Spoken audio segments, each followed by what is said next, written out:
Hey everyone, it's Jananie and welcome back to my channel, The Story Ain't Over. So today I'm going to be walking you through all the books that I've read recently from the end of March through to the beginning of May. We've got some good, we've got some ugly, we've got some okay books on this list today, but before I get into the books I've read in April, I want to talk a little bit about the sponsor of today's video, which is Book of the Month. So you guys know Book of the Month, I've talked about them multiple times before, usually in my TBRs, but we're shaking it up a little bit this month. Book of the Month is an awesome online book service for readers. Their mission is to promote new and emerging authors and help readers like you find books you're gonna love. The way it works is that their team vets hundreds of books each month and curates a list of new and early releases so that you can spend less time searching for your next favorite book and just reading. One of my favorite things about Book of the Month is that it makes reading very affordable each month because you can grab your first Book of the Month box for only $9.99 with my code, and the link down below, my code is STORY, and that is a really great price for new release hardcover books, adult books, because usually they can go up to 3 or 4 times that price. And Book of the Month is also super flexible. They have a really awesome skip policy, so if you ever don't like the curated selections that they have for that month, you can just skip that month and continue your subscription later on. The service is unfortunately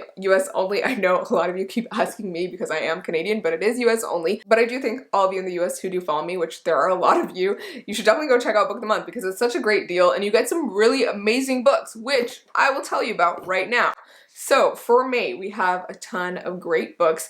The one that I chose to get in my box is Book of Night by Holly Black. This is a really anticipated new release by Holly Black. It's her first ever adult novel, which I'm super excited about because she has previously only written YA. It seems like it's going to be another sort of urban fantasy, paranormal fantasy like many of her other books, but adult. This next one is one I'm super excited for just based off of the description. It's a reimagining of Peter Pan. It's called Darling Girl by Liz Mikulski, and it reimagines Peter Pan as a bit of the villain, and it follows a woman who is trying to save her daughter's life and fight off Peter Pan. This next book, it seems like it's going to be a really heart-wrenching historical fiction, and that is Take My Hand by Dolene Perkins Valdez, and this follows a young Black nurse in post-segregation Alabama. All right, the next book is The Hacienda, I'm probably saying that wrong, by Isabel Canas, and this book is a gothic novel, and it's a mix between Mexican Gothic and Rebecca the Classic. This sounds like it's going to be so awesome, and I personally loved Mexican Gothic, and I love Gothic settings, so I think I'm gonna love this one. The next book is a romance, and that is Part of Your World by Abby Jimenez. And then the next one is a thriller, and that is Breathless by Amy McCulloch. And this one is set on like a mountain, and it's a murder mystery. And then the final book is Yerba Buena by Nina LaCour, and this one seems to be a powerful contemporary novel following 2 women who reunite after many years. All of those sound so amazing, and I'm honestly so excited for Darling Girl and The Hacienda, so cannot wait to pick those up. You should definitely go check out Book of the Month. Go grab one of the books that I mentioned today with my code STORY and get it for only $9.99 on your first box. It's such a great deal. Love Book of the Month, love talking about them, and it's a service you should definitely check out because they've had so many great recommendations that I've loved. Alrighty, with that said, go check out Book of the Month, and now let's get into the books I read in April. Okay, so we're starting it off strong with 3 books that I absolutely hated. No, I'm kidding. It was actually just 2 I hated. I liked one of them. So I did a whole video on these books, and they are these Sally Rooney books. I did a video where I tested out all 3 of her books and read them and decided whether I thought she was worth the hype. Verdict: she was not. You should definitely go check out that video because I go into in-depth thoughts on each of these books, but just Cliff Notes version, I actually really enjoyed Conversations with Friends. I thought it was interesting. I thought it was a cool story, and I loved the unhinged main character. I thought she was a really interesting narrator, and this book actually had some promise. Like after reading this, I was like, oh, okay, maybe I'll like her books. Younger me had always thought that literary fiction was just about like white people having affairs, and this book delivered on that impression that I had. Now I know there are other great literary fictions by diverse authors, but this is literally the epitome of what I originally envisioned literary fiction to be. So that was interesting, but it was still enjoyable. For those of you who don't know what Conversations with Friends is about, it's about these 2 college girls who meet this like married couple, and basically they end up in this situation where the main character is having an affair with the husband, and then the best friend, Bobby, is also potentially having something going on with the wife. But then there's also something going on between the 2 friends as well, because they used to date. And it's this really interesting sort of examination of the main character's psyche because she has so many things going on and her mental state is deteriorating throughout the book, which I found fascinating, and I love that aspect. But there was a lot of aspects to this book that I didn't like, which I feel like the next book I picked up really emphasized. So Normal People I had crazy expectations for because of the adaptation, which I haven't watched but a lot of people talk about, and because so many people hyped up this book when the adaptation was coming out, and I had like sky high expectations that this was going to change my life and that it was going to be a love story that was going to like break me. When in fact, when I read this, I found both characters insufferable, hated them, and I am definitely of the mind that you can hate the main characters and still love the story, but this was not that case. They were insufferable and they were boring. I did not want to read about what they were doing. I thought that they were just making up problems half the time. Nothing was actually really going on, and I didn't really want them to be together. I felt like they were better apart, and overall I just wasn't feeling the hype. I will say, though I'm trashing Sally Rooney right now for the stories and stuff that she writes, I do think she's a great writer. I think she has a way of getting across some ideas in a very simple way, which I love. She has some really great quotes that I loved from Conversations with Friends. There's one that broke my heart in this one. There's some in here too.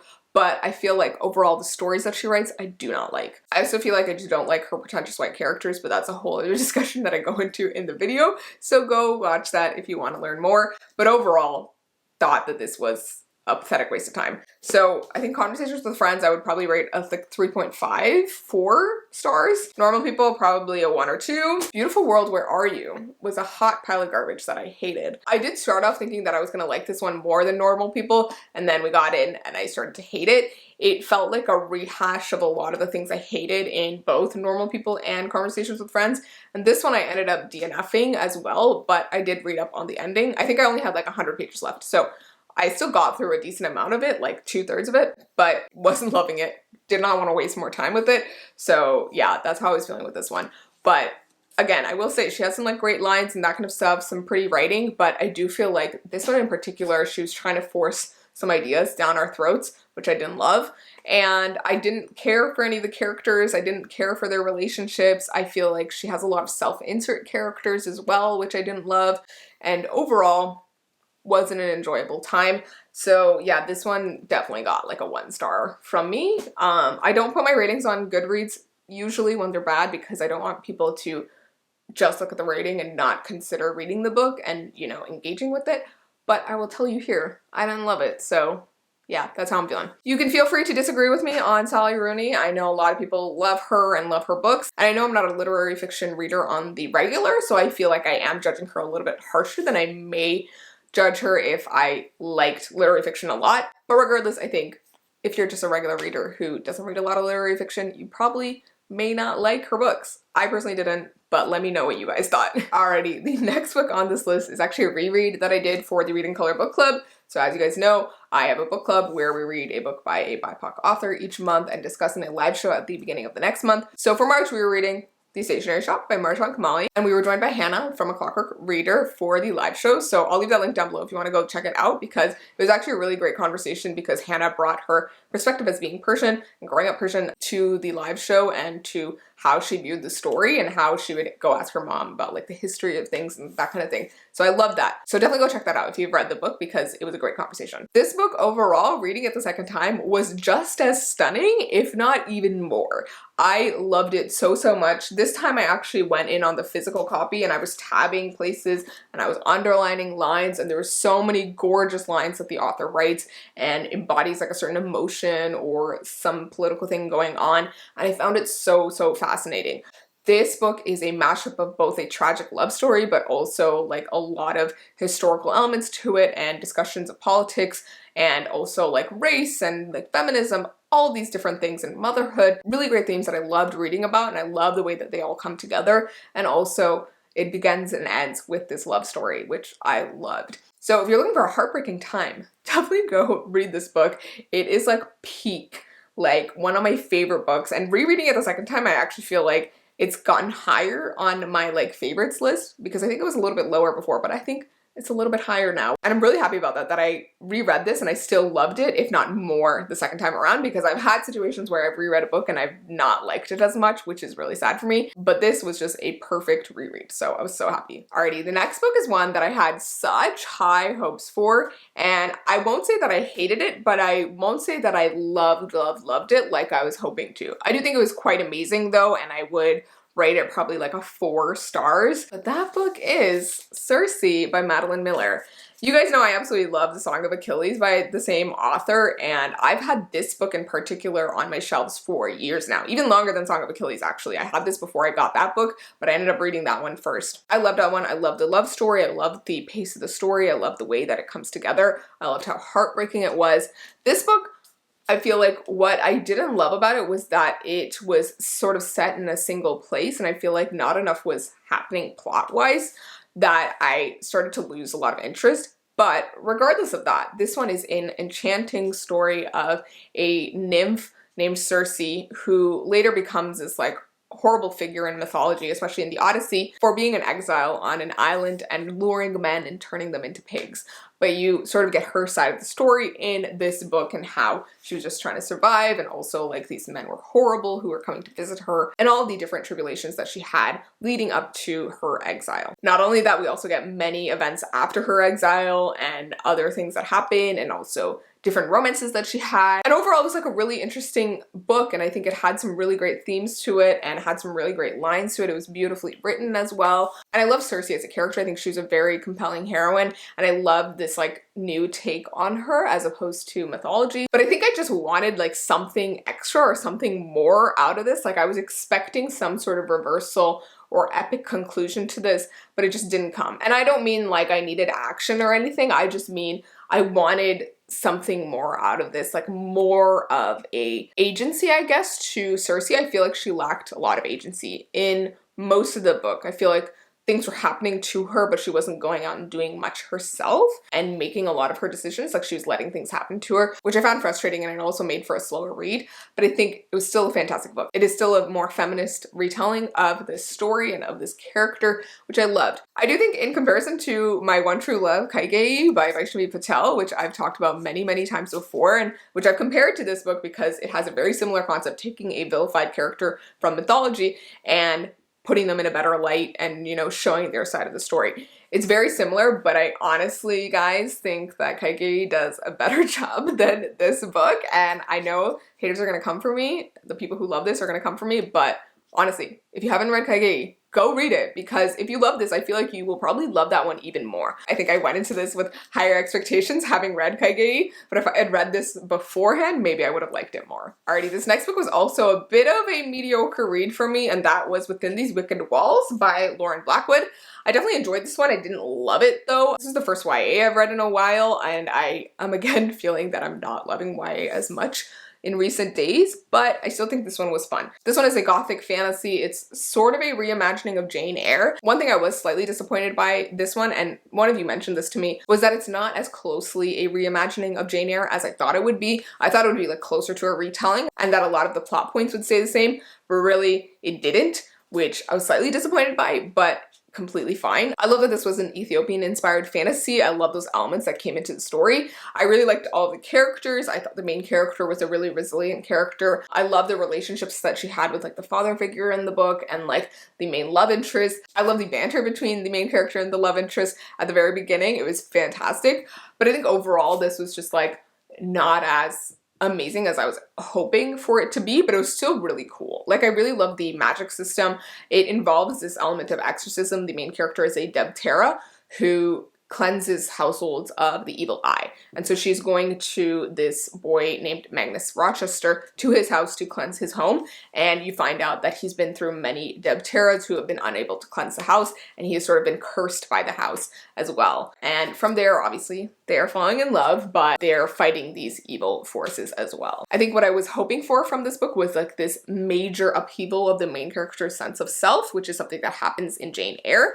And even if the plot didn't happen, I wanted that like revelation for the main character. And while she has some revelations about her identity, I don't feel like it was a major one like in Jane Eyre, which I think is what disappointed me. But regardless, this was a really fun read. If you're looking for a gothic fantasy, it's definitely one to pick up. And I think overall the relationships is what stood out to me in this book. Alrighty, now we are on to my favorite book of this entire list, the one that blew everything out of the park, and that is 7 Days in June by T.L. Williams.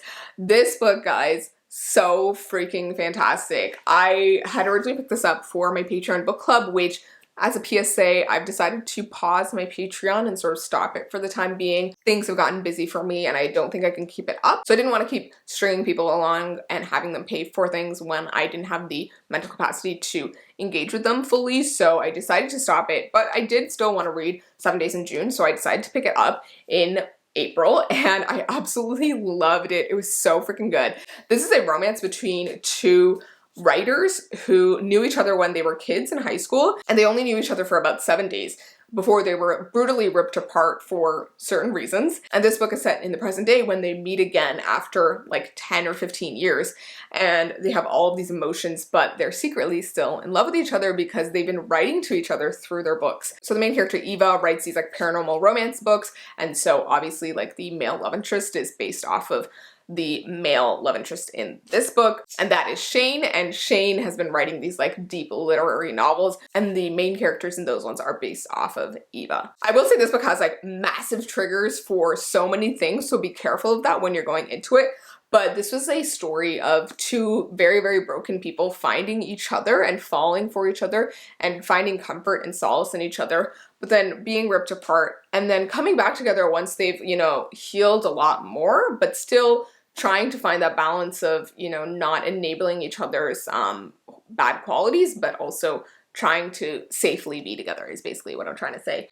And it was such a beautiful, beautiful story. I loved Shane as a love interest. I think he was such an incredible guy. He's a guy who has been through so much, but handles everything with grace and was such a supportive guy, which I appreciated so much. I loved Eva as a character. She was such a hardworking person and such a great mother as well. But she's going through this like moment in her life when she doesn't want to be writing these paranormal romance novels anymore. She wants to write something more serious. She wants to write something more closer to her roots and examine this sort of generation of trauma that she's seeing as a pattern through the women in her family, which I found so interesting. I feel like there's so many great themes to this book. It was definitely a romance, but it had so many other things going for it to do with the characters' very rich lives, and I overall just loved it so much. Like, it was such an amazing book. Definitely one of my favorites for the year. I think it's gonna go in my top 10 for the year, and yeah, just overall loved it so much. If you haven't read 7 Days in June, go pick it up. Fantastic, a great romance, but also one that will just like break your heart and also get you to think about a lot of things. One thing that I found really interesting about this is that it also talks about publishing a lot and writing a lot and the whole sort of culture of writing. And what I found really cool was that both of these characters are Black, and they have this like really robust community of other Black writers that they engage with and talk with and write with, and I loved seeing that sense of community that they had. Overall, fantastic. You should definitely go pick it up. One of my favorites. Just go read it. I love it so much. Alrighty, this next one was definitely a bit of a letdown. I think I would probably rate it about 3 stars, I think. And that one was Real Easy by Marie Rukowski. So this book I picked up because it's by an author that I really like. She has a bunch of YA novels as well, and I've read one of her series. Really love that one. This is her first adult novel, and it's also a thriller, which I was really excited by. It basically is set in the 90s, I think, and it follows a bunch of strippers from the Lovely Ladies strip club. And there's basically a murder that occurs and the dancers are involved, and then you get the perspective of some of like the detectives and like other people surrounding them who get involved with the case. And you are seeing the case basically unfold through all of these different perspectives. So some of the dancers, the detectives, like some of their children or like family, that kind of thing. I think overall this was an interesting thriller. It had some really interesting discussions about like the conditions of working in a strip club and like what they have to go through kind of thing. But I also think in terms of the mystery itself, it was slightly underwhelming. Like, I was expecting more, or I wanted like bigger twists or something like that. But I feel like everything was like, okay, yeah, I kind of saw that coming, or that really makes sense. Like, that's not that much of a reveal. So that's how I sort of felt about it. I did really like the characters in this one, though. There were some really endearing characters, both in the dancers or like the detectives and stuff. And I feel like what I found she did really well was, even though we would be in a specific character's perspective for like maybe a couple chapters or a few pages, you would deeply get involved in their story and understand them as a character, and they would come to life, which I found really fascinating. And yeah, I just loved the characters in this book. I think that's what shone through. It was very character driven, and it was just interesting to see everyone's different motivations because you're getting so many different perspectives as well. I think this would be cool as a movie, but overall, like, it wasn't my favorite thing. I was definitely hoping to like it a little bit more, but it was still really enjoyable. So I recommend it if you're looking for a thriller to read, if you're looking for something slightly historical and like in a stripper setting. It's a really fun one. Alrighty, the next book that I picked up is Be a Triangle by Lily Singh. So this is a really cute little like motivational self-help book. I don't read a lot of motivational self-help books, but I read ones that are written by Lily Singh because I love her. She is South Asian, she's from Toronto, and she just embodies a lot of things that I appreciate in the world. She's a very optimistic and like positive figure in the world, and I love what she's doing. So I obviously had to get her book, and I'm so glad I got it because this was actually really well written. It's very, very short, and honestly, I don't think it's gonna like change your life. And I don't think any self-help book is ever gonna change your life, really. But I do think she has some really great ideas in this book. She talks about returning to your foundation and being a triangle, one of the strongest shapes, and just remembering that if you have a strong foundation, the other things in the world are not gonna shake you from that foundation. Anything that happens in life is not gonna shake you from that foundation if you build it strong, which I think is such a really great concept, and I loved the way that she delivered it. And she talks about having a relationship with yourself and with the universe and getting rid of distraction and also designing the life that you want and not letting the, you know, template that the world has given you deter you from designing your own life. Overall, it's a really great read. If you're looking for a short motivational thing to sort of help you through a rough patch, I think this is definitely a book to pick up, or even if you're in a good place right now, I still think it's a fun one to pick up. Alrighty, and the final book that I have to talk about for this wrap up is one that I recently finished, and that is Malibu Rising by Taylor Jenkins Reid. So I actually borrowed an ebook of this and brought it on my e-reader on the plane when I went to Mexico recently. I had a really fun trip, and I thought that this was like a nice beachy read to bring with me while I was at the beach and at the pool and that kind of thing. And so I was reading this on vacation, and then I came back and finished it as well. And it definitely delivered on those like beachy vibes and like Malibu vibes, which I loved. But overall, in terms of a Taylor Jenkins Reid book, I had really high expectations for this one, but I had heard sort of mixed reviews about this one, so that's why it took me so long to pick this one up, because I feel like otherwise I probably would have picked it up when it came out. But basically, if you don't know, this book is set in the 1980s in Malibu, and it follows this one family of kids. And there's this whole history to do with their parents and how they get together and how that affects the kids' lives and, you know, their different careers and everything. So the book is actually told in like two different timelines. So one timeline is telling you like all the old stories about the parents and like the kids and stuff, and it goes from I think the 60s into the 80s.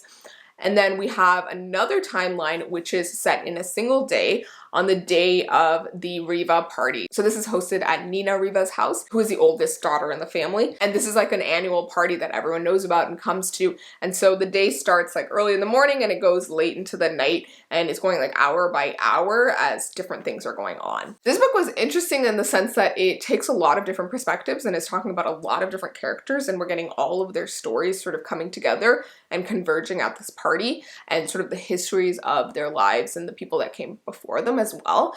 And I found it really, really interesting. I think it was an interesting character study, but it definitely didn't deliver on like the, I don't know, the it factor that Daisy Jones and the Six had, or that Seven Husbands of Evelyn Hugo had. I think there's something about both of those stories that just like really hit you, but I do think Daisy Jones is a little bit similar to this one, whereas Evelyn Hugo is a little bit more similar to some of her other books. I feel like Evelyn Hugo is really centered on the main character, Evelyn Hugo, and you are really invested in her story, whereas Daisy Jones and the Six and Malibu Rising have so many different characters and so many different stories going on that you can be invested in various different characters, but there's like not a single thread that you're looking at, there's multiple threads. And personally, I like the Evelyn Hugo brand of Taylor Jenkins Reid, but I still think this was really interesting and fun. I just don't think it was like amazing or like life-changing the way that Seven Husbands of Evelyn Hugo was. So that's sort of how I'm feeling. I still think it was fun, enjoyable if you're looking for like a beachy read, if you're looking for an interesting character study with various different characters and their different motivations and things going on. Like there's some messy things that are going on with like different characters and the way that their lives are intersecting, which I found really interesting. I also like that this book was both like light and also very heavy at times. Like there were some very heavy things that happened to these characters, which just be mindful of and maybe search up triggers, but overall, pretty fantastic. I think it was like a really enjoyable read. And I think it's definitely a fun one if you like stories that just sort of take a peripheral view at just multiple characters and basically give you an examination on people in general rather than a character themselves, if that makes sense. But yeah, if you guys have read this one, let me know what you thought of it, because I feel like Taylor Jenkins Reid is like, you know, a popular author on BookTube, so I'm always curious to hear opinions on some of these popular authors and see what you guys thought of it. With that said, those are all of the books on this wrap up for April / the end of March, beginning of May. I had a few great reads this month, some mediocre ones, and then also some not so great ones, but I think it delivered on range at least. And I feel like I'm just honing in on my taste in books. I feel like it's definitely evolved over the years. I'm definitely more into adult now, but I'm like starting to see what I like and don't like in adult as well, which I'm excited about. So yeah, if you guys have any recommendations for me based off the books that I talked about today, let me know. Let me know your thoughts on any of the books I talked about today as well. If you loved them, hated them, agreed, disagreed, whatever it was, let me know down below. I'd love to discuss. And once again, as I said at the beginning of this video, definitely don't forget to check out the book of the month. They're an awesome online book service for readers. Grab that deal, $9.99 for your first book of the month box with my code STORY and using the link down below. As always, thank you guys so much for watching. Go check out my Instagram, Twitter, Goodreads, and TikTok in the description down below, and I will see you in my next video. So please remember that this story ain't over. Bye.